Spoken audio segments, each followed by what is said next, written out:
orgánica en el suelo. Entonces vamos a terminar eso y avanzar un poquito con la clase de la próxima clase que sería organismos. Eh, y bueno, la próxima semana terminamos organismos y empezamos con nutrición, ¿no? Que también no es muy extenso. Entonces, la importancia de la materia orgánica en realidad es bastante amplia, no solo lo que hemos visto en el suelo, sino también en general y como el entorno, ¿no? ¿Y por qué? Porque da sustentabilidad agrícola. ¿Y por qué? Porque imagínense, la mayor parte de todos los cultivos que se hacen, que es para alimentación y que alimenta a la mayor parte de la población, se da en el suelo. Es el sostén de los cultivos. No hay otro ambiente que sea extenso a amplias áreas que se produzca más que en el suelo. Entonces, ahora existen lo que es hidroponía, aeroponía y todas las ponías que quieran, pero son cortas extensiones, no te producen tanto, ¿no? Que podría alimentar a toda una sociedad o todos nuestros, la población, no, todo se produce en el suelo la mayor parte, entonces es bastante importante. Con relación al ambiente, sí. ¿Por qué? Porque si hablamos mucho, por ejemplo, en el tema de carbono, yo les mencioné que una gran parte o la mayor parte del almacenamiento de carbono se da en el suelo. ¿Dónde? Principalmente en la materia orgánica, porque la materia orgánica es básicamente cadenas de carbono, oxígeno, nitrógeno, hidrógeno, o sea, lo que hemos visto en la composición. Entonces, cuando nosotros o cuando se da la mineralización de la materia orgánica y en su proceso de descomposición para formar humus y después del humus, cuando se mineraliza el suelo, se está liberando carbono. ¿El carbono en qué forma? En forma de CO2. Entonces es importante que si nosotros queremos combatir lo que es el efecto invernadero, pues es importante guardar el carbono en el suelo. Por ejemplo, los suelos que siempre yo les hablaba, las punas, los bofedales, que por sus mismas características, no sé si ustedes recuerdan que les mencioné que ellos consiguen almacenar grandes cantidades de materia orgánica, o sea, son capas profundas de materia orgánica por el clima, ¿no? Generalmente que es frío, entonces esos suelos constituyen un servicio ecosistémico. ¿Por qué? Porque están almacenando una cantidad enorme en toneladas de carbón en el suelo. Entonces es importante conservar esos ambientes y, no, y tratar de evitar que la materia orgánica se mineralice, ¿no? En las propiedades químicas del suelo, ya hemos hablado de eso principalmente en pH, pero principalmente con relación a la ACIC. Ustedes han visto que la SIC de la materia orgánica es la más alta entre todos los coloides. Quiere decir que tiene una alta carga en su superficie, por lo tanto, alta capacidad de retener cationes, ¿no? Que después serán disponibilidades al suelo, ¿no? Propiedades físicas del suelo, y hemos visto bastante esos.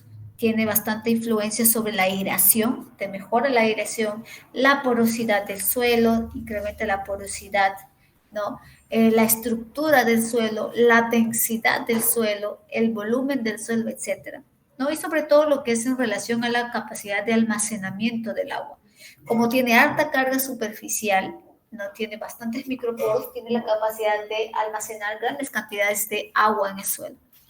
Propiedades biológicas del suelo relacionadas muchos a los organismos. Si hay materia orgánica y alimento para diversas especies. Entonces, generalmente cuando hay bastante materia orgánica en el suelo, pues vamos a encontrar una diversidad bastante amplia de especies diferentes, de organismos diferentes, tanto variedad y cantidad, ¿no? Nutrición para las plantas está de más decirlo, ¿no? Cuando se mineraliza libera nutrientes, pero también por lo que su capacidad de almacenamiento, de retención y de liberación de cations o nutrientes, ¿no? Para el suelo. Aquí vemos la tabla de la capacidad de intercambio catiónico, la SIC, lo que hemos estado viendo. ¿Se acuerdan que mencionamos que la SIC, la materia orgánica es el que tiene mayor SIC, comparando con las arcillas 2:1 y más aún con las arcillas 1:1, por ejemplo, la caulinita, los óxidos que tienen una SIC bastante baja? Eso ya vimos en la clase pasada cuando hablamos de SIC, ¿no? Y eso está muy relacionado, si se dan cuenta, a la superficie específica. ¿Se acuerdan que hablamos de la superficie específica? Es la superficie, es la suma de todas las áreas de todas las partículas. Entonces, cuanto más partículas finas hay en el suelo, mayor será la sumatoria de todas esas áreas, ¿no? En ese sentido. Entonces, chicos, en cambio de la caulinita, como ya perdió una capa, una camada, una lámina, si le podemos decir tetraedral, entonces su superficie va a disminuir, al mismo que los óxidos, que ya perdieron todo su silicio. Y aquí vamos a una clasificación según del suelo, según su porcentaje de materia orgánica que haya. Se dice que es un suelo extremadamente pobre en materia orgánica. No me refiero a que el suelo es pobre, sino extremadamente pobre en materia orgánica si es que tiene de 0 a 0,6. Pobre si tiene hasta 1,2 porcentaje de materia orgánica. Y será rico cuando tiene 3 a 4,2 y extremadamente rico mayor a 4,2. Hay categorías que dicen que es extremadamente rico cuando tiene encima de 5, ¿no? Porque lo ideal, siempre hemos hablado, ¿no? Que tiene 5% de materia orgánica, pero esta es una clasificación que llega hasta 4,2. Y así, por autor, algunos autores varían un poco, ¿no? En relación a la concentración.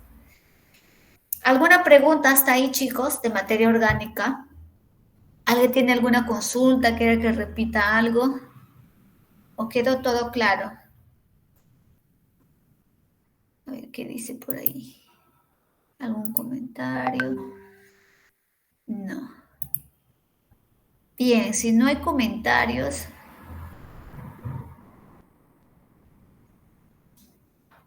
vamos a cambiar de presentación. Terminamos con la materia orgánica. Y aquí tenemos.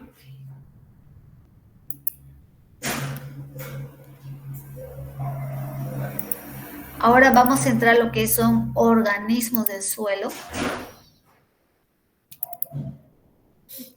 Después viene nutrición de plantas y finalmente edafodiversidad del Perú. Entonces nos faltan 3 temas: organismos, nutrición y edafodiversidad.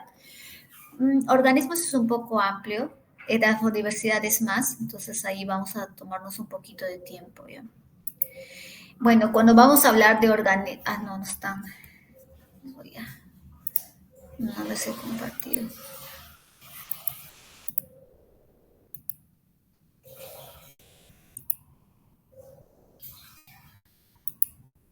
Bien, chicos, si por favor me avisan si no están viendo la pantalla. ¿No? Y aquí faltó. ¿Se ve, chicos, mi pantalla?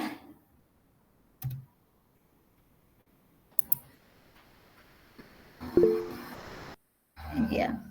Nadie me dice nada, estoy solita, ok. Bien. Ay, al revés. Aquí era la...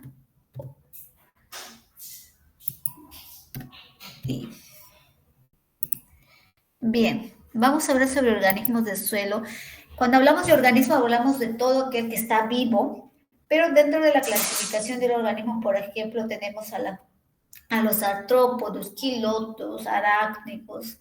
Hablamos de los microorganismos, vamos a hablar de las bacterias, hongos, nemátodos, protistas, etcétera, etcétera. Protozoarios, perdón, etcétera. Entonces vamos a hablar de todos ellos porque cada uno de ellos no está por gusto, cumple una función. Al mismo tiempo que se ha adaptado, ¿no? Y se ha adaptado a las condiciones de que hay en el suelo. Entonces, si hablamos de organismos, tenemos que hablar de la biota del suelo, ¿no? Que está representado por todos los organismos que están vivos. Macroinvertebrados, microinvertebrados, ¿no? Macroorganismos, mesoorganismos, todos, desde los más chiquitos hasta todo, incluso un roedor que cabe en el suelo, una lombriz, etcétera, ¿no? Entonces, por su actividad biológica, los organismos que integran la fauna del suelo tienen un rol fundamental en la fragmentación, en la transformación y translocación de materiales orgánicos en el suelo. Por ejemplo, nosotros tenemos un roedor. El roedor, para hacer su nido, va a ser una madriguera. Y en esa madriguera va a incorporar, o también para almacenar o guardar alimentos, ¿no? Y a veces se olvida y ahí crecen otras plantas, ¿no? Entonces, es como si estuviese sembrando. Pero al hacer su madriguera, pues está generando saca el suelo, una remoción del suelo, está generando un ambiente. Hay organismos que se alimentan de las hojarascas que están en descomposición, son los nutritivos, o de otros que se alimentan de otros organismos, entonces mantiene el equilibrio de la población, ¿no? Entonces cada uno cumple funciones diferentes. Por ejemplo, si hablamos de una lombriz una lombriz se mueve pues por el suelo, ¿no? Unas más que otras, unas llegan más a la superficie que otras, pero igual en ese proceso de movimiento van removiendo, van aireando, van generando poros, bioporos en el suelo. Pero sabemos que las lombrices, por ejemplo, se alimentan de restos orgánicos, ¿no? Entonces pasa por su tracto digestivo y al final expulsan que materia orgánica en forma de humus más estable. Entonces, y al moverse por todo el suelo que encuentran restos orgánicos, pues va depositando y al final va enriqueciendo el suelo de materia orgánica. Entonces, cada uno va a cumplir una función específica. Y si hablamos que en el suelo es un sistema poroso, tiene poros, ¿no? Que es residencia permanente de muchos organismos. La mayoría viven en todo lo que son poros, dependiendo del tamaño para ver si están en macroporos o microporos, ¿no? Y muchos de los organismos que ven, vamos a encontrar unicelulares y pluricelulares, vamos a encontrar eucariotas o procariotas, de todo. Entonces, como les mencioné, cada uno va a cumplir un rol. Unos son depredadores, otros son parásitos, otros se van a alimentar de la materia orgánica, otros están dentro de otros organismos, hacen simbiosis, etcétera, ¿no? Pero si nosotros vamos a clasificar en clase a escala comparativa de tamaño que hay en el suelo, por ejemplo, vemos que un átomo, ¿no? Un átomo es tan chiquito que es 10 a la menos 10 metros. Es muy pequeño. Y si vemos a escala más o menos de un nanómetro, es decir, 10 a la menos 9, ya encontramos algunas moléculas, entre moléculas y proteínas. Los virus son tan pequeños que están más o menos entre 10 a la menos 8 y 10 a la menos 3, a la menos 7 metros. Son muy pequeñitos. Y recordando que los virus serán considerados organismos, estarán considerados dentro de la biota. ¿Ustedes qué piensan? ¿Sí o no?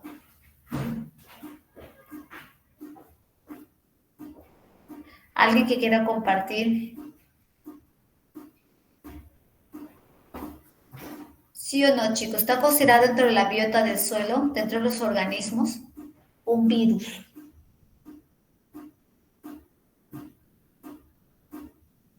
Bueno, si nadie responde, voy a llamar voluntarios. Voluntarios.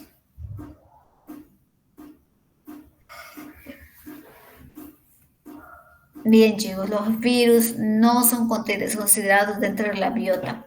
Creo que voy a empezar a preguntar de los que están de los asistentes.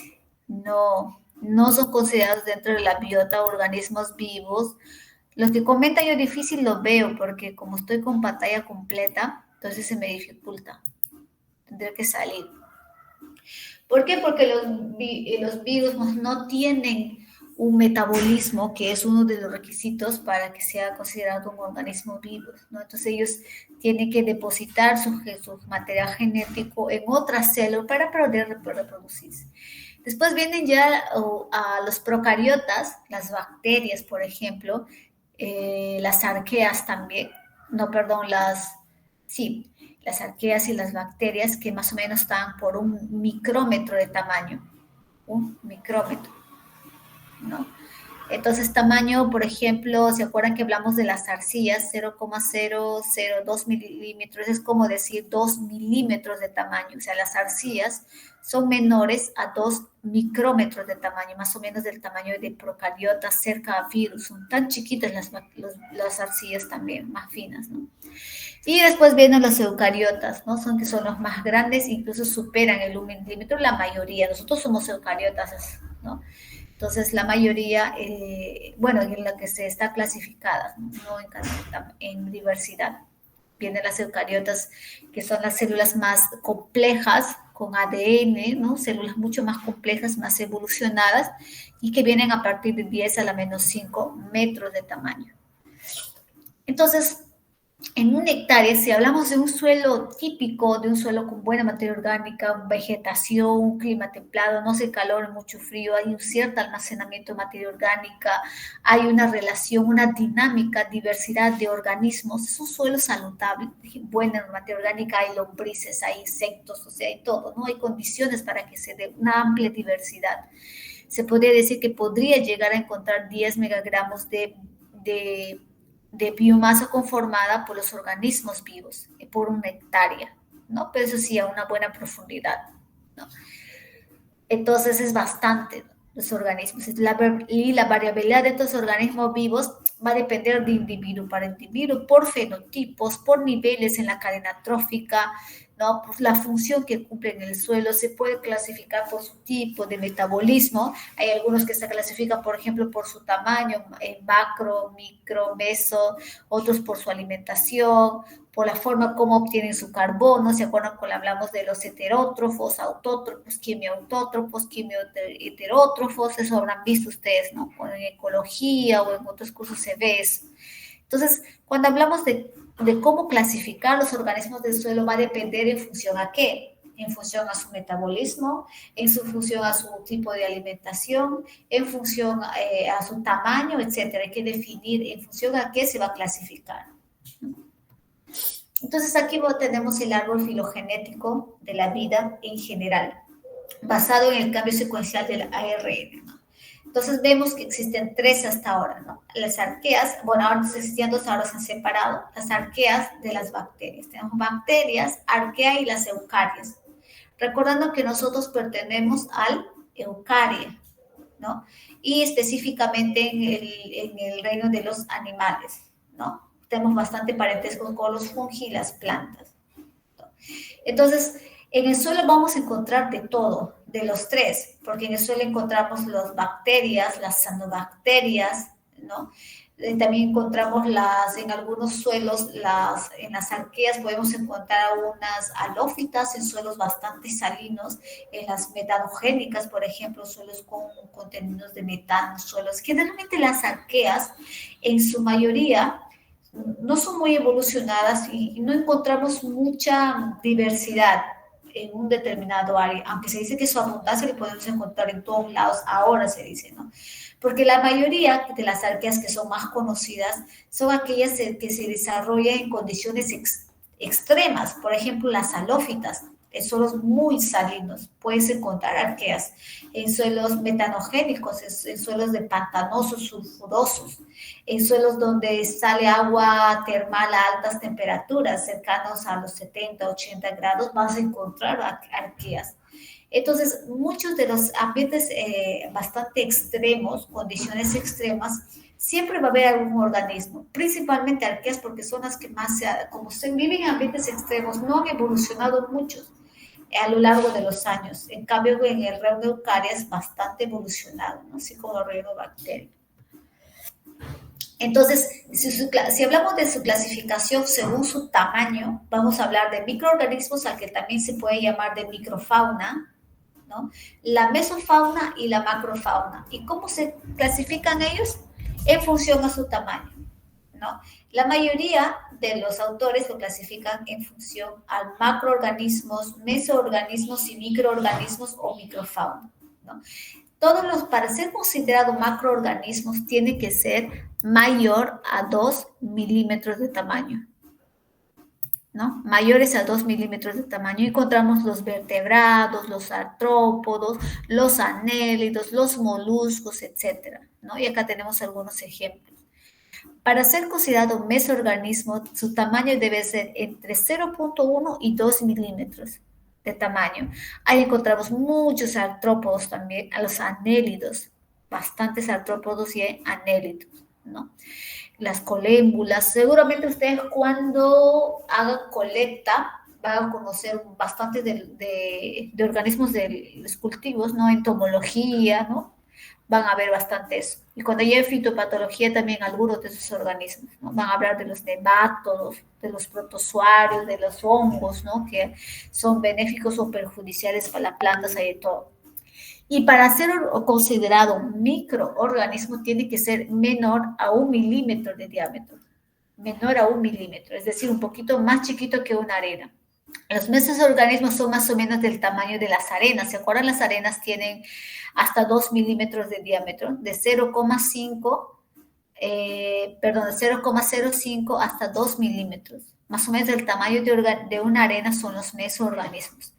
Y los microorganismos son muy chiquititos, menores a 0,1. Ahí encontramos gran diversidad de organismos. Los nematos, las rotíferas, los protozoarios, las algas, los hongos, las bacterias, las cianobacterias, las actinobacterias y las arqueas. Entonces, amplia diversidad. Y estos organismos en realidad existen en diversas especies o gran diversidad de, de colonias se puede encontrar, porque hoy en día se sabe que para nosotros identificar qué tipo de organismos o de bacterias, por ejemplo, ¿no? Ahí en el suelo se colecta una pequeña muestra de suelo, se pasa por un proceso y se les multiplica mediante un cultivo. No sé si habrán hecho ustedes, se prepara cultivos mediante sacarosa.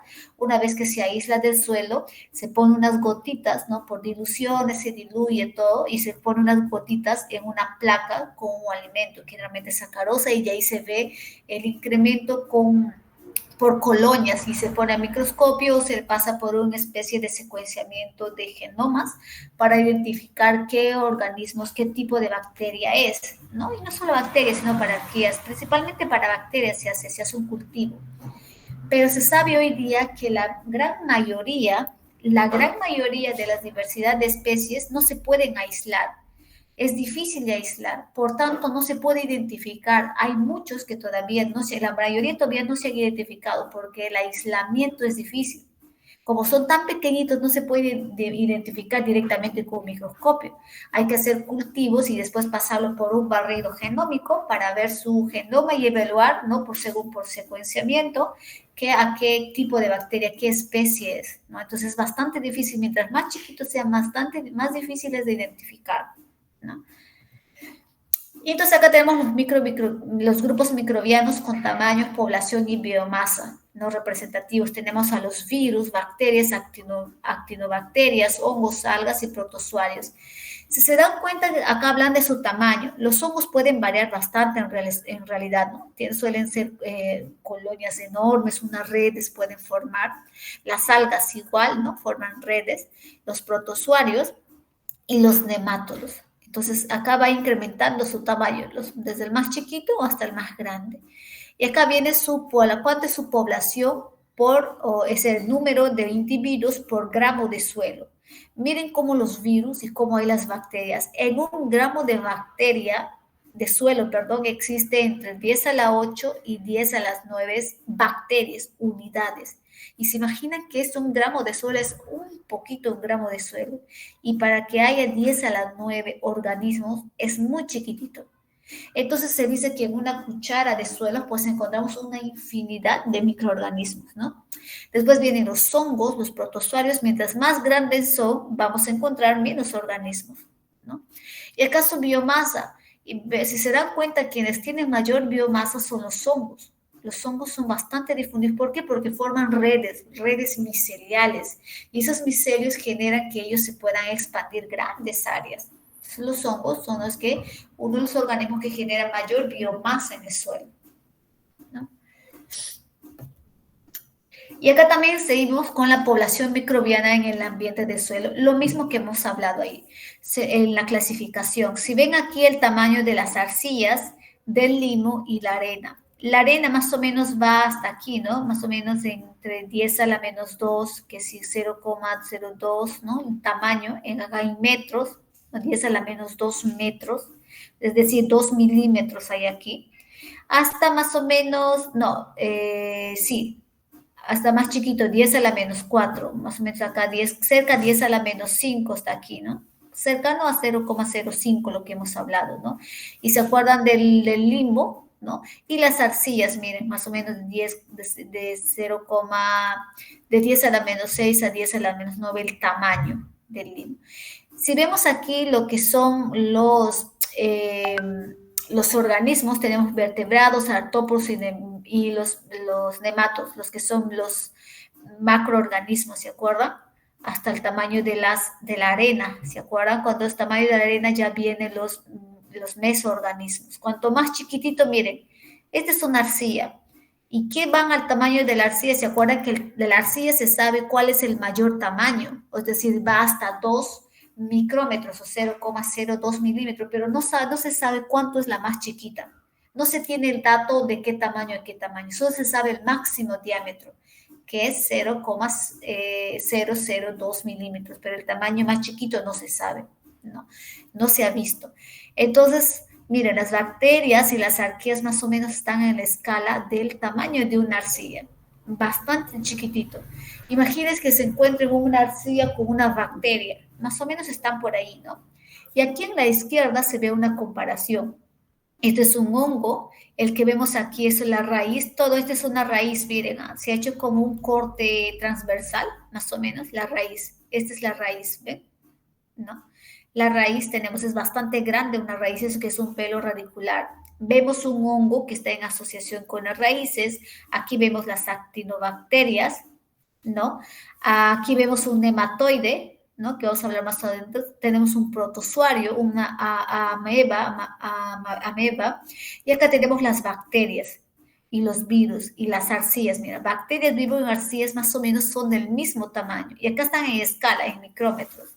¿No? Puede tener 1 o 2 micrómetros, una arcilla es menor a 2 micrómetros, es decir, 0,002 milímetros, ¿no? Bastante chiquitito.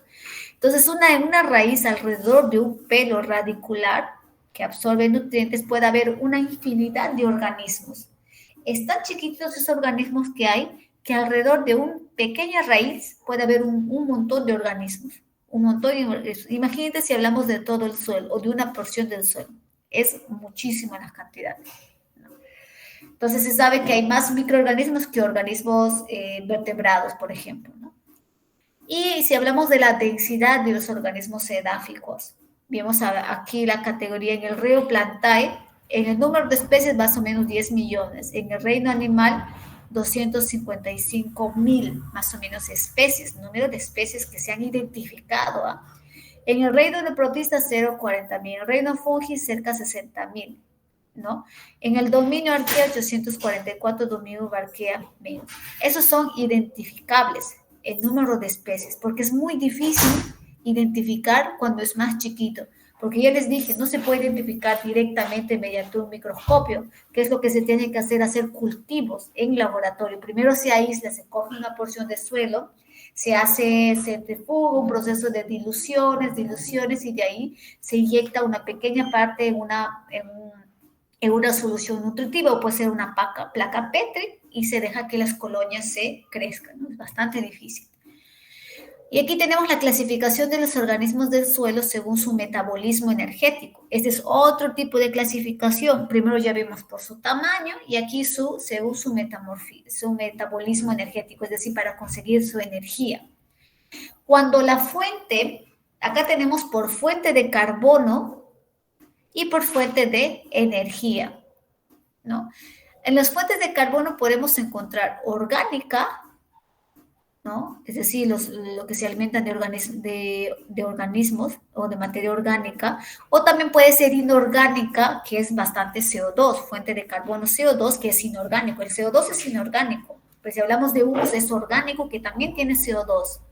Entonces, este CO2, acá su fuente orgánica y acá su fuente inorgánica. En inorgánica, la principal fuente es el CO2. Entonces, si su fuente de energía es química y su fuente de carbono es orgánico, se llama quimio heterótrofos. Quimio heterótrofos, ¿no? Porque no producen ellos, ¿no? Se alimentan de aquí. Entonces, ¿a quiénes pertenecen aquí? Todos los animales, las plantas, atomicetos y algunas bacterias. No todas, pero algunas bacterias.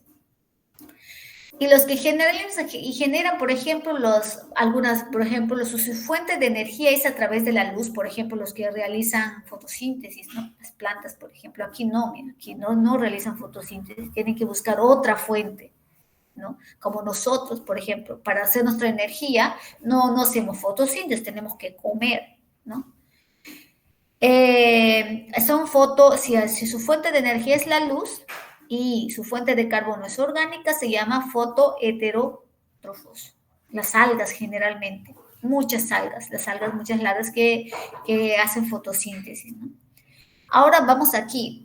Si su fuente de energía es química y su fuente de carbono no necesitan orgánico, sino inorgánico, fuente de CO2, les llamamos de quimioautótrofos, ¿no? Ahí tenemos algunas bacterias y la mayoría de las arqueas, muchas de las arqueas, ¿no? Las que les dije que han adaptado a condiciones extremas. Y si su fuente de energía es la luz, es decir, que pueden realizar un tipo de una especie de fotosíntesis, se le llama fotoautótrofos. Ahí tenemos muchas otras, algunas algas también y las cianobacterias. Las cianobacterias hacen bastante, son fotosíntesis, ¿no? Son fotoautótrofas. Su fuente de energía lo genera de la luz. Si hablamos de las plantas, por ejemplo, las plantas son autótrofas porque su fuente de energía es a través de la luz, producen sus fotosintáticos.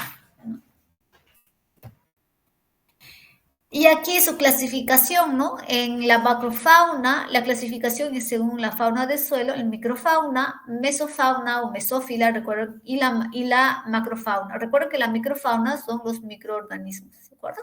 Que hablamos. Y acá tenemos lo que hemos visto anteriormente, mira.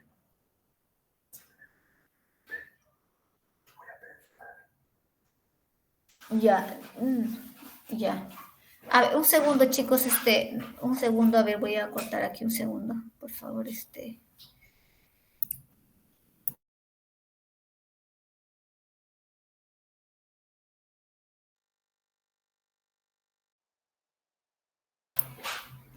Listo, chicos, continuemos. Esto ya lo hemos visto, esta clasificación, ¿no? Aquí está en tamaño en milímetros, mira, de 2 milímetros, que se acuerdan que son la macrofauna o la megafauna también que le llaman, mayores a 2 milímetros, ¿se acuerdan? Y mira, acá tenemos tenemos caracoles, los arácnidos, las coleópteras, todos los insectos que ustedes han visto, ¿no? Los quilópodas, los diplópodas, los 100 pies, los 1000 pies, las isópodas, ¿no? Etcétera. Y los insectos que se pueden ver, que ustedes conocen, según tenés las isópteras, ¿no? Un montón, que la mayoría se los conoce, ¿no? La mesofauna va entre 2 hasta un poquito menos de 128, es como que casi uno, ¿no? Un micrómetro, es decir, cero menores no, micrómetro sería como 0.1 milímetros, sería el tamaño. ¿Dónde está aquí? A 0.1 milímetros, ¿no? Y acá tenemos las colémbolas, los protura, los diplura, ¿no? Muchos de estos vamos a ver. Y hay algunos que pueden pertenecer a 2, dependiendo de su estadio, ¿no? Por su tamaño. Sí, cuando son adultos, huevos, según su estadio. Pero cuando ya es menor a 0.1 milímetros, ¿no? Ya encontramos a la microflora o la microfauna. Tenemos a todo lo que es el reino bacteria, el fungi, los nematos, los protozoarios y las rotíferas principalmente. Y nosotros vamos a dar un poquito de los más importantes, ¿no? En la clase. Entonces, si hablamos de la macrofauna, ¿qué vamos a hablar? De las lombrices, vamos a hablar de las hormigas, no vamos a hablar de todos, sino de los que cumplen funciones más importantes en el suelo, ¿no? Las coleópteras, los arácnidos, los viriápodos y otros, ¿no? Tenemos su biomasa, mira las lombrices, su biomasa, por su tamaño, ¿no? Y una densidad, pero su densidad es menor, solo que son grandes, por eso generan bastante biomasa, pero tienen una baja densidad en números, ¿no? Entonces aquí tenemos cada uno de ellos. Vamos a hablar un poquito de los artrópodos, ¿no? Si hablamos de los artrópodos, dentro de ellos también encontramos a los insectos, ¿se acuerdan? Filoartrópoda, hay un montón, ¿no? Y es un taxón muy, muy diverso, con organismos de formas y tamaños diversos. Bastante encontramos arañas, insectos, quilópodos, todo lo que pertenecen al filoartrópoda. Diversos, ¿no? Entonces, y varios subfilios y clases representadas en el suelo. En el suelo podemos encontrar de todo. Vamos a encontrar principalmente los insectos, algunos artrópodos, vamos a hablar vamos a encontrar hormigas, termitas, 100 pies, los coleópteros, bastante, ¿no? Que cada uno cumple funciones diversas. Algunos se alimentan de otros organismos más pequeños, otros se alimentan de la materia orgánica en descomposición, de las hojarascas, otros, ¿no? Otros se alimentan de materia orgánica, materiales, restos de materiales de descomposición, como animales muertos, etcétera, etcétera. Acá tenemos, mira, los arácnidos, los pilones, los pseudoscorpiones, ¿no? Tenemos las arañas, los escorpiones, un montón, ¿no? Los ácaros, nos vamos a encontrar aquí también. Vamos a encontrar los viriápodos, que están los 100 pies y los 1000 pies. La diferencia no es que tenga exacto 1000 pies, sino, por ejemplo, unos 100 pies, de que cada nódulo aquí, de cada nódulo, sale un par de patas, uno por el lado, si lo queremos decir así. Pero en los 1000 pies, de cada nódulo sale 2 pares de patas, es decir, 2 por cada lado. Serían 4 patas, aquí solamente 2. Es la diferencia, ¿no?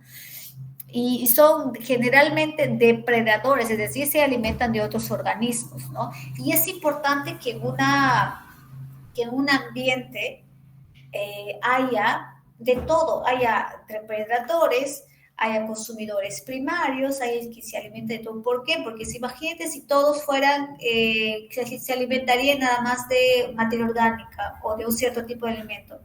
Entonces, se generaría que un incremento desmedido de la población. Entonces, tiene que haber alguien que controle el crecimiento de poblaciones, ¿no? Entonces, en este caso, los 100 pies y los 1000 pies son depredadores, se alimentan de organismos menores. Entonces, se pueden llamar de carnívoros también algunos, ¿no? Rompen el material vegetal muerto en trozos pequeños, ¿no? También son como que si te degradan, te cortarían el material y cuando el material, por ejemplo, una hoja está en tamaños menores, pues se va a degradar más fácil, ¿no? Entonces ayudan a la descomposición de la materia orgánica. Pero también se pueden alimentar de heces de detritívoros, ¿no? Entonces tiene un amplio rango de alimentación. Tenemos a los crustáceos. ¿Quién no conoce los chanchitos? ¿No? Todos alguna vez hemos jugado el chanchito y hemos hecho el experimento en el colegio que en una placa nos pone papel a la mitad, papel toalla seco y a la otra mitad húmedo y ponemos varios chanchitos ahí y vemos hacia dónde se van los chanchitos y vemos que tienen preferencia por la humedad, ¿cierto? Siempre donde hay humedad, generalmente vamos a encontrar chanchitos. Eso podemos usar como indicadores, ¿no? De humedad del suelo. Si hay un suelo húmedo y tú levantas una piedra, vas a encontrar los chanchitos, ¿no? En realidad son unos crustáceos. Y son omnívoros, se pueden alimentar de todo, no tienen una alimentación específica. Después tenemos los anélidos, que cumplen una función importantísima en el suelo. Es indicador también, si nosotros encontramos lombrices en el suelo, quiere decir que ese suelo tiene una buena cantidad de materia orgánica, tiene una buena aireación, ese suelo no es compactado, porque si fuese compactado no se desarrolla normalmente, ¿no? Es un indicador de que un suelo tiene calidad, propiedades físicas y químicas, sobre todo físicas, bastante deseadas, ¿no?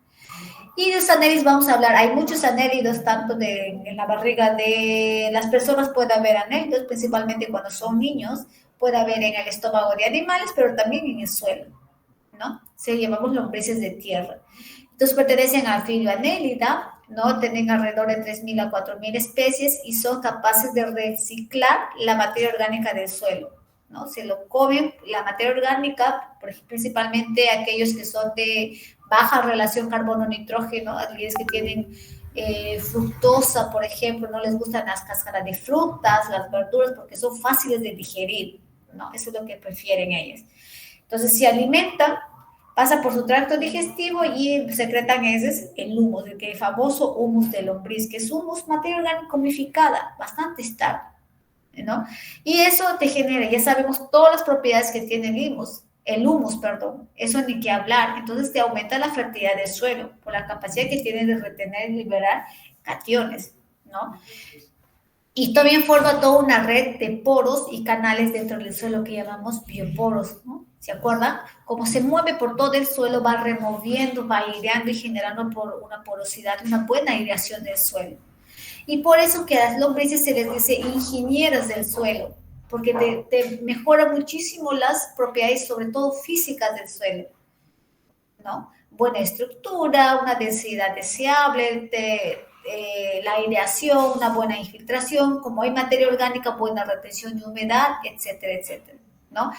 Y dentro de las lombrices tenemos lo que son las epígeas, las endógeas y las anésicas, ¿no? No sé si aquí la tengo Sí, aquí también, ¿no? Entonces, las epígeas, hablamos de las lombrices californianas, las más comunes, ¿no? Las endógenas generalmente suelen tener a un tamaño más grande, son más grandes, medio grises, ¿no? Porque ellos no llegan mucho a la superficie, ¿no? Prefieren más profundidades. Y las anésicas, ¿no? Que son más alargadas y delgadas. Pero las más comunes Las que nosotros conocemos son las epigias. Y vamos a ver aquí alguna clasificación, ¿no? Las epigias, comportamiento simógeno, es decir, la superficie del suelo es en la hojarasca o materia orgánica en descomposición, su hábitat, ¿no? La parte más superficial. ¿No? Y tenemos lo más común, la Eusenia foetida. ¿Quién no ha escuchado de la Eusenia foetida? La que se usa para la lombricultura, ¿no? ¿Por qué? Porque ellos no necesitan muchas profundidades, se desarrollan muy rápido, su proliferación es rápida, pero no crecen tan grandes, son pequeñitas, son medio rosaditas, ¿no? Basta con que tenga una pequeña capa superficial que la proteja del sol, suficiente. Después tenemos las anésicas, también, que también tienen comportamiento simógeno. Entonces, en todo el volumen del suelo, entonces les gusta moverse por todos lados, migran bastante, entonces construyen bastantes galerías, ¿no? Tenemos las lombrices terrestres, por ejemplo, y tenemos las endógenas, que son autóctonas, ¿no? Que dentro del suelo no salen a la superficie, están generalmente en la superficie, ¿no? Y cerca de las raíces, ¿no? Generalmente. Las más conocidas son las epigias, ¿no? La Eusenia foetida. Su función principal es descomponer la materia orgánica. Entonces, la biomasa de las lombrices en el suelo de diferentes usos. Por ejemplo, en la tierra, bosque de maderero mixto, la biomasa de las lombrices será más o menos 360 a 680. Pero miren, veamos en suelo de pastura, es decir, no vamos a encontrar la misma variedad, las mismas especies, ni la misma cantidad, ni diversidad en todos los tipos de suelo. Generalmente tienen en los suelos de pastura, vamos a encontrar gran cantidad de lombrices. Se desarrollan mucho, tienen afinidad por las pasturas, ¿no? Por los pastos. Entonces vamos a encontrar una biomasa de 500 a 1500 kilogramos por hectárea de lombrices en suelos. En bosque de coníferas, donde encontramos menos, ¿no? De 50 a 170. ¿No? Y un bosque maderero mixto también, ¿no? Tierra agrícola de 16 a 760 y va a depender mucho del tipo de manejo que se le dé al suelo. Y la clasificación, vamos a la mesofauna, a la mesófala, a la mesófila o mesofauna, vamos a hablar un poco de ácaros, de colémbolos y de enquitríqueos, ¿no? Su biomasa de los ácaros más o menos 1 gramo, ¿no? Un poquito por kilogramo de suelo, y tenemos su densidad 10 a la 5, ¿no? Un número bastante elevado también, pero no tanto como las bacterias que vamos a ver más adelante. ¿Y de qué vamos a hablar? Un poco de los colémbolos e insectos. Entonces vamos a hablar de hormigas, termitas principalmente. ¿Y por qué estos son importantes en el suelo? Primero, porque si hablamos de las termitas, principalmente, ¿qué hablamos? Que se alimentan de la celulosa. ¿Se acuerdan que hablamos hoy día en la clase de materia orgánica? Que la celulosa tiene una relativa resistencia o una relativa relación carbono-nitrógeno y la degradación no es fácil. Por ejemplo, nuestro organismo no está adaptado, no tenemos las enzimas que son aptas para que puedan degradar la celulosa y la hemocelulosa. Pero muchos organismos no lo tienen, pero las termitas sí lo tienen, ¿no? Entonces las tienen una asociación simbiótica, su organismo tiene ciertas enzimas que logran degradar la materia orgánica. Y a veces las termitas pues también no siempre son deseadas porque a veces te destruyen, ¿no? Tu casa, un material que tienes, ¿no? En cambio, si te invade las termitas ya fuiste, ¿no? Entonces, pero las hormigas, cuando hablamos de las hormigas, ¿se acuerdan que las hormigas suelen formar sus nidos dentro de la tierra, si le podemos decir así? ¿Y qué ellos se hacen? Llevan hojas, cortan hojas, ¿no? Y llevan hacia su madriguera o su nido. Y entonces, ¿para qué llevan? ¿Por qué finalidad? ¿Por qué? Para alimentar, para que ellos se llenen de hongos, ¿no? Se llenen de hongos, y esos hongos que van a generar su decomposición por la humedad, generan hongos y van a servir de alimento para sus huevos, ¿no? Con la finalidad, entonces están generando una homogeneización, una degradación de la materia orgánica del suelo, porque están triturando, ¿no? Generalmente. Y si hablamos de los ácaros, pues los ácaros son más chiquitos, ¿no? A veces apenas se pueden ver, ¿no? Entonces, ¿de qué se alimentan los ácaros? Generalmente de diferentes tipos de hongos, porque los hongos son chiquitos, ¿no?